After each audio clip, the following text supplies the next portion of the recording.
Well, now really, when we go back then to falling in love and say it's crazy, falling, you see, we don't say rising into love.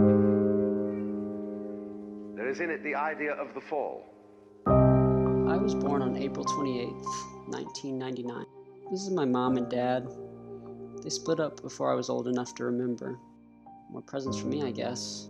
I would describe my childhood as blissful ignorance. I don't remember much from my childhood, but I do know I was always happy, and I always had a smile on my face.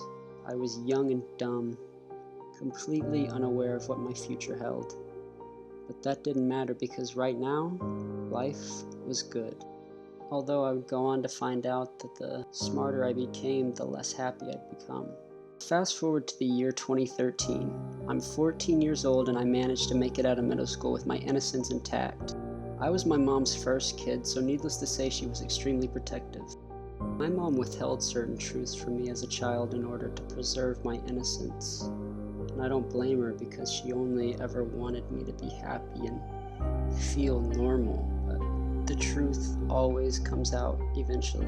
7 years ago, I walked into Miss Taylor's freshman biology class. Not knowing at all, my life was about to be turned upside down forever. I sat down in my seat, just like any other day, probably asked the kid next to me for a pencil and started drawing, daydreaming, minding my own business. Anything I could do to avoid paying attention to Miss Taylor's PowerPoint.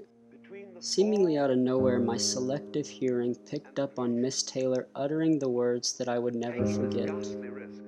The average life expectancy of a patient with cystic fibrosis is 37 years. I still don't have the words to describe how this made me feel. I felt broken. As a kid, I always assumed that I would live to be 100. I felt like that day I had an expiration date put on my life. That day everything changed. I stopped looking towards the future because I didn't have one. I'm only 14 and I feel like I'm running out of time.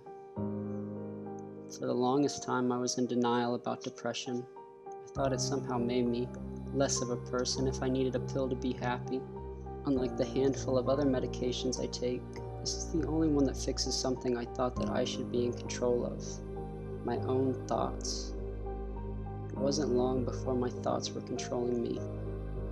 I would make up excuses not to see my friends. I stopped posting things on social media because I didn't think anybody cared what I had to say.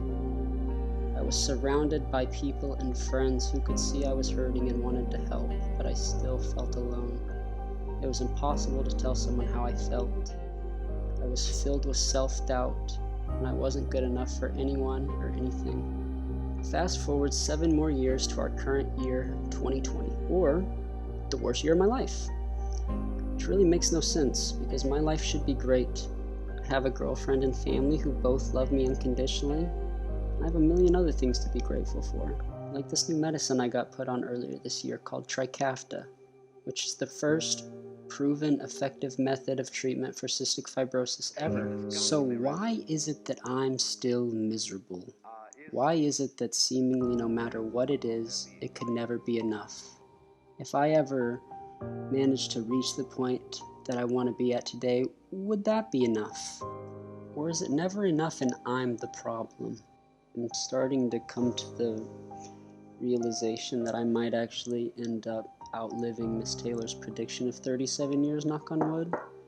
And that scares me, honestly. I have absolutely no plan for my future. The last thing that I want to do is spend my life working at a place I'm not happy at. They say choose a job you love and it'll never feel like work. I love making movies, but the probability of me making that into a career slim to none, you know. The thought of putting everything into a dream to come up short terrifies me.